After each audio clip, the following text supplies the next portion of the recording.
ప్రస్తుతం mega power star Ram Charan 'game changer' మూవీలో నటిస్తున్న సంగతి తెలిసిందే. స్టార్ డైరెక్టర్ శంకర్ దర్శకత్వంలో ఈ సినిమా తెరకెక్కుతోంది. ప్రస్తుతం షూటింగ్ స్టేజ్లో ఉంది 'గేమ్ చేంజర్'. ఇక సినిమా తర్వాత బుచ్చిబాబు, సనా దర్శకత్వంలో చరణ్ ఓ మూవీ చేయనున్నాడు. RC16 వర్కింగ్ టైటిల్తో అనౌన్స్ అయిన ఈ సినిమాకు సంబంధించి ప్రీ ప్రొడక్షన్ వర్క్ జరుగుతోంది. త్వరలో చరణ్ ఈ సినిమా షూటింగ్లో కూడా జాయిన్ కానున్నాడు.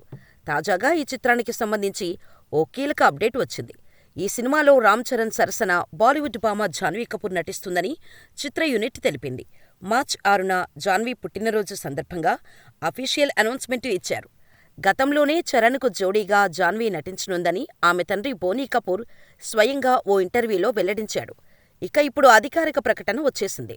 దీంతో చరణ్, జాన్వీ పేర్ ఎలా ఉండబోతోందో అని మెగా అభిమానులు ఆసక్తిగా ఎదురుచూస్తున్నారు. ఎందుకంటే వెండితెరపై చిరంజీవి, శ్రీదేవిలది హిట్ కాంబినేషన్. 'జగదేక వీరుడు అతిలోక సుందరి' చిత్రంలో వీరి కెమిస్ట్రీకి అందరూ ఫిదా అయ్యారు. ఇప్పుడు వారి వారసులుగా చరణ్, జాన్వీ తెరపై సందడి చేయబోతుండటం విశేషం. జాన్వీ కపూర్ ఇప్పటికే ఎన్టీఆర్ నటిస్తున్న 'దేవర'లో నటిస్తోంది. దీంతో తెలుగులో జాన్వీకి RC16 రెండో సినిమా కానుంది. అయితే 'పుష్ప 2లో కూడా జాన్వీ కపూర్ నటించే అవకాశం ఉందని తెలుస్తోంది. 'పుష్ప ది రూల్'లో జాన్వీతో ఓ స్పెషల్ సాంగ్ చేయించాలని భావిస్తున్నారట. దీనిపై ఇంకా క్లారిటీ రావాల్సి ఉంది.